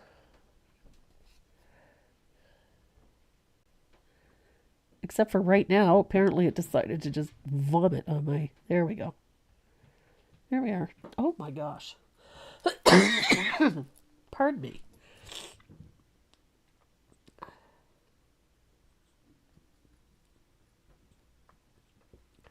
Oh.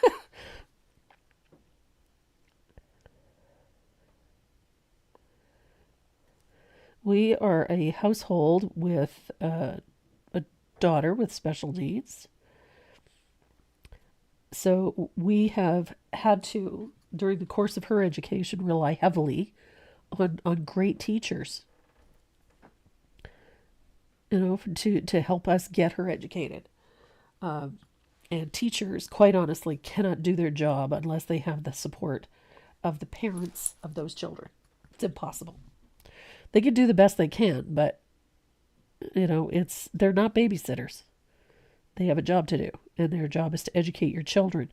And if you have a special needs child, sometimes those resources are thin on the ground. And so those teachers, if you could do anything to help those teachers, to help your own child, do it.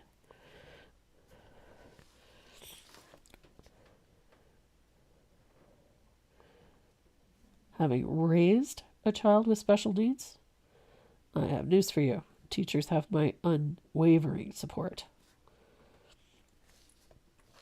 And if they need brushes, I'll give them whatever they need. I'm happy to do it. Oh, not perfect, but, it'll do in a pinch. That's my attitude. So, almost there. Now we get these big swoopy lines. And, yes, absolutely.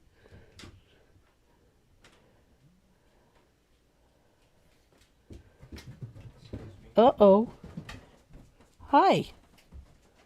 Something I could do for you, Miss Mace? Hi, baby. Yeah. Oh, I get love bites. That's nice.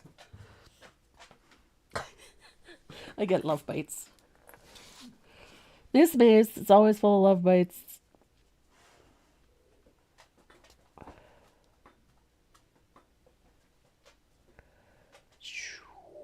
Keep hitting your tail on stuff like that, you're gonna get happy tail. She already has happy tail. Not the good way. No. She has happy tail the good way right now. Yeah. There we go. So, swoopy stuff done. So, that shadow is no longer... Oh, Sherry, I don't disagree. I do not disagree. So there we go. That little shadow that we put in there is no longer obvious, but it does make a big difference on how that lettering lifts off that surface. So having that little shadow in there, even if it's very subtle, it does wonders for how it elevates things. So need to dry this really well. It's going to look a little ragged until we go at it with that eraser. I love a dog. She's such a brat. I got sassed this morning. Oh yeah. My baby. You're so good. What are you doing? No. Grab that from her, please.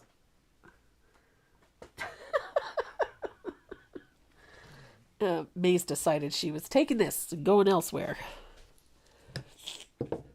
So we have a little bit of lettering up here to take care of, which is this Kiss Me Under.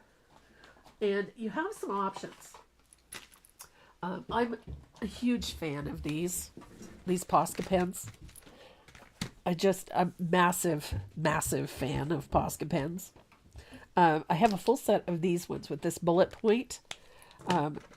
These, however, these are my faves. These are 0.7 millimeter. I love these. So look at that. Got a nice fine point. They're excellent for this. And again, give them a good shake. Really good shake. Prime them, which means just pump them a little bit to get the paint flowing.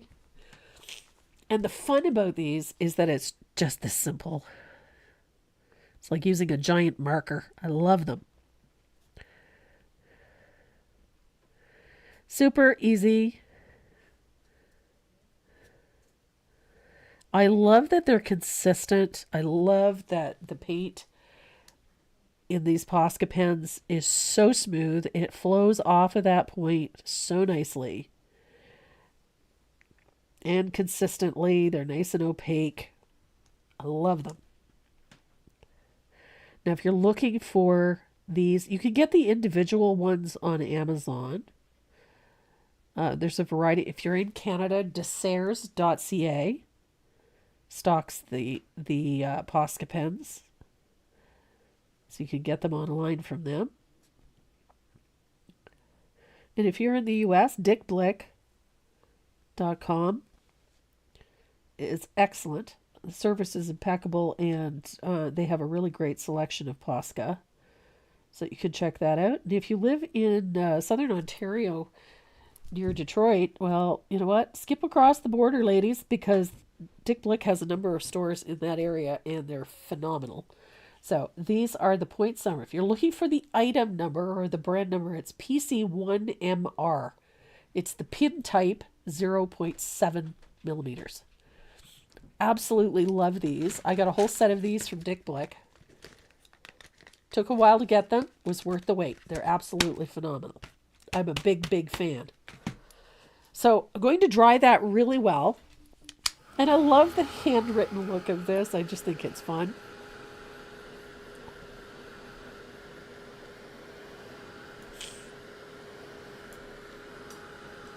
So a couple of things I need to tweak. There's a few things that we've got to tweak. Then we'll do the gold border.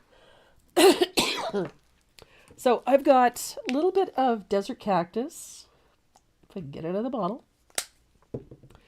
I'm going to thin a little of this with my liner and some Joe Sonias, and I'm going to add a little bit of warm white to it. If you don't like mixing color, a little bit of laurel will work fine for this. Now, remember what I did up here with the little... We're going to do something similar here, because I forgot to put the little curlicue in, and I do like a curlicue. I think they're essential.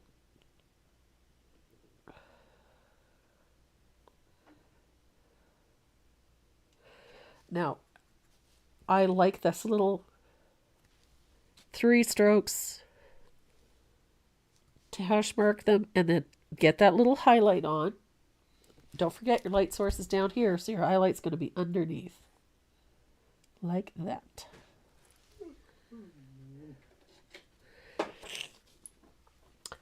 So there we are. I'm going to dry that really well, and then we're going to put that gold border on. One of the things I highly recommend, that if you're doing anything like this, you need to have a stainless steel ruler with a cork back. I will insist upon a stainless steel one. Plastic ones have a tendency to get all chipped along the edges over time, and you can never get a straight line out of a chipped ruler. Never. Does not work.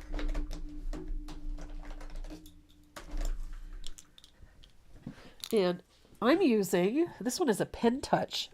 This is a fine gold paint pen. Love this one. We're going to use a steel edge ruler. Cork back for a reason. You need to get this ruler off the surface. If your ruler is sitting flush to the surface, paint will bleed underneath the edge of that ruler. It'll drive you insane. And I'm already close enough to walk, so I'm going to give myself about ½ an inch in. I'm going to put a dot right there. Little dot. And then I'm going to do about the same thing on this edge. Come in about ½ an inch. And put a little dot. So there is where my line is going to start. ½ an inch from the edge. And I'm going to come up to the hole and stop just shy of the greenery. I'm going to do the same thing on this side, about ½ an inch, roughly.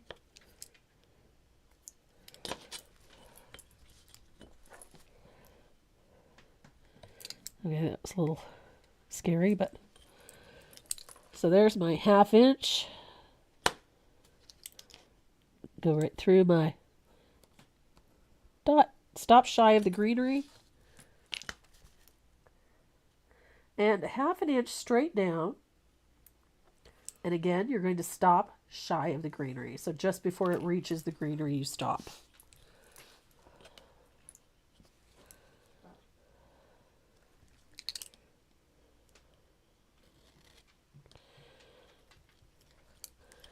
This implies that the border continues underneath that greenery. So for the bottom, I'm going to do ½ inch, just a dot. I'll come along here. Oops, that's not ½ an inch, that's a centimeter. ½ an inch. And ½ an inch. I'll go fix this one because it's not ½ an inch. There we go. So the border along the bottom is going to be ½ an inch from the edge. And it's going to stop short of the greenery.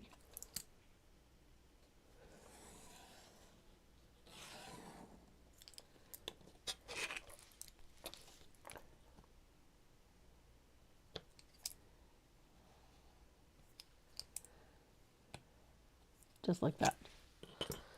Simple border.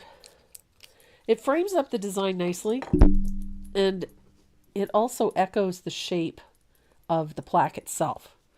So I'm going to dry that real quick because it's an oil base. If I don't dry it, I will smear it. It's just guaranteed. The name and size of the gold pen. This one is a Pen Touch by Sakura. It's a quick dry, permanent, opaque, metallic paint pen. And it is a 1mm. I love these. For doing tiny little borders like this, it's fantastic. I got these off of Amazon. I got a pair of them, a gold and a silver, for about $14, which is, to me, is a great deal.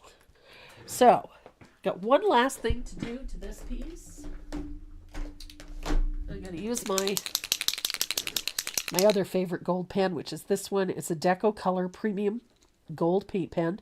These are by Yoshida. I love these. Second to last thing. Second to last thing. Shake that. Prime it so that you've got lots of ink coming out. This is how I like finishing the edges on things with a gold paint pen, especially for holiday themed pieces. I just love how it looks. It finishes things nicely, and it's festive, and it's in keeping. Oops, daisy. And the other nice thing is by using this one, if you really want to add a bit more gold to the front of the piece, you just tip the marker so that it travels along the front of the board. Like so. And then you get a nice little border on the outside edge as well. So if you really want that little extra bling, just tip the point towards the front of the piece. And it'll give you that nice little gold border right on the front. Just like that. Super easy way to finish off your pieces. I am a big fan of these two pens. Both reasonably priced, and they're readily available. You can get them almost anywhere. So that is our piece. I just realized I missed something. I forgot to spatter, but I also forgot to shade the lettering. So I'm going to take my black eraser and I'm going to take off those graphite lines because that's going to clean up that lettering nicely. And I'm trying to avoid putting my fingers in wet gold paint. There we are. Look at that. So a quick shading to the bottom of each letter with some asphaltum. I love the gold edge too, gal. I just think it's pretty. It finishes things nicely. If you're doing these types of signs for craft sales or for bazaars or things like that, I generally will just flip them over and use just straight black on the back. Or you can stain it. They look really nice either way. But it's a big thing. Finish the back as you would the front. Make sure that everything is painted and then varnished. So for the bottom of each letter, I just take a little float of asphaltum. Just like that. Super simple. You don't really have to think too much about this one. It's just changing the tone of the lettering so that it's not just glaring white. And I like the shadow at the base of the letter. You can do it on the top, but I find it just makes the lettering look a little softer. Now, to finish this off, you're going to grab your favorite fugly brush and a little bit of thinned warm white. Really make this festive. Spatter it with a little bit of warm white. Now, if you like your glitter, there's nothing wrong with a coat of a little bit of glitter varnish in there. But personally, I keep the glitter for other things. I like the more elegant look of that little bit of gold. And yes, Donna would make a really nice accent for one of his wreaths. I love my fall one still on my front door. Until we get snow, it's staying there.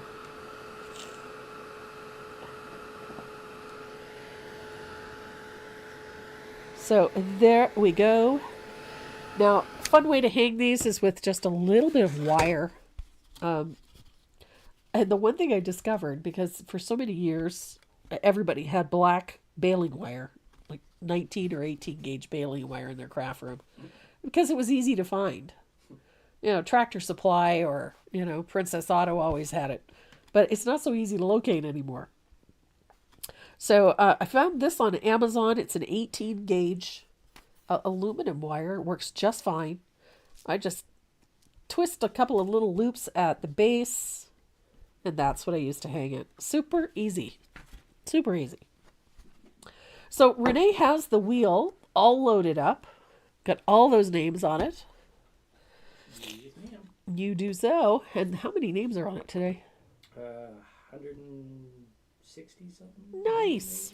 160. That's a nice number. So, just to reiterate, giveaways today, we've got some goodies from DecoArt. And, pardon me. We have some DecoArt goodies. We have some brushes from Dynasty Brush. I believe they're black gold. Nice little 3-brush set. So we have, pardon me. Sorry about that, guys. So, again, we have black gold brushes. We have some, I think it's a brush set for Deco Earth in one of them. A really nice brush set from DecoArt.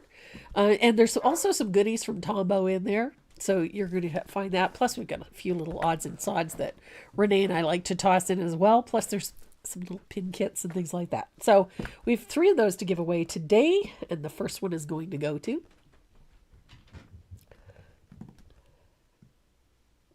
Sounds like somebody was having a temper tantrum. Does indeed.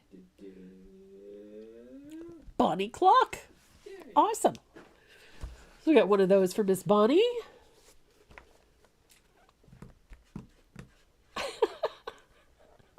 I love the little fingers crossed logos. Those are out.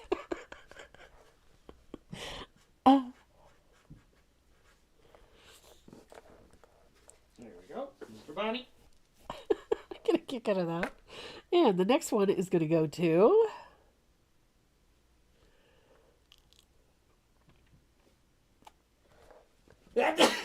So if your name is drawn off of the wheel, Sandy Grow, hop over to the website at tracymoreau.net, click on the little speech bubble in the lower right-hand corner of the screen, and send us your shipping information so that we can get your goodies out to you as soon as possible. Anything that has not been claimed within 14 days of the live goes back in the bin, and we use it for future giveaways or for the 12 days of Christmas. So make sure that you send us your shipping information as soon as possible. And we have one more to give away. Thank you, Shannon. Shannon. That's one. Bless you, beard man. Marianne Isley Grobe. Right on, Marianne Grobe. Awesome.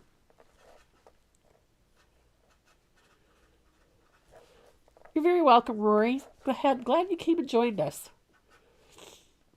And yesterday I had the great pleasure of meeting Fiona.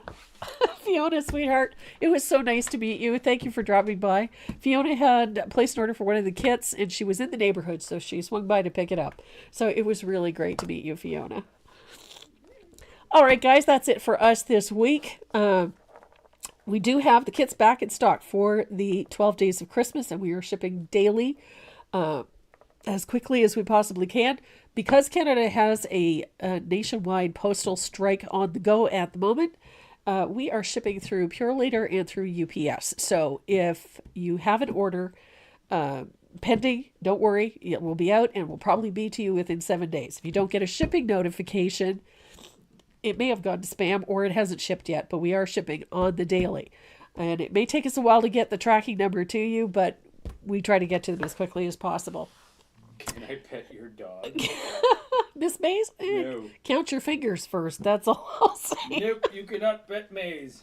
No, Maze Doesn't like us petting her half the time. No, Maze does not pet your puppy. But she likes to cuddle.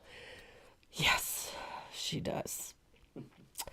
So, having said all of that, we have tons of those kits available on the website. We are shipping them out daily so that you'll have them in plenty of time for the 12 days of Christmas on the 7th of December. Don't forget, it's also our annual fundraiser for our Feed the Puppers Fund. So we have a nifty idea for this time around. So we have 12 original pieces that we're going to give away that day. So if you want to get your name on the wheel for that giveaway, make a donation to the Puppers Fund on the day. So on that day, December 7th, save up some pennies. Remember, every donation counts. It doesn't matter how big or how small. It all counts, and we're grateful for it. So anybody that makes a donation on the day will have their name put on the wheel, and we are drawing for 12 finished, signed original pieces. That's the goal. Can they donate through the website on that day? Yes, they can. Okay. And it will count. Okay. Yeah. So we do have a widget on the website right now on the homepage. If you scroll down, you'll see a picture of Maze. And next to it, there is a PayPal donation place. You can use your credit card or you can use your PayPal account, whichever one you want to use.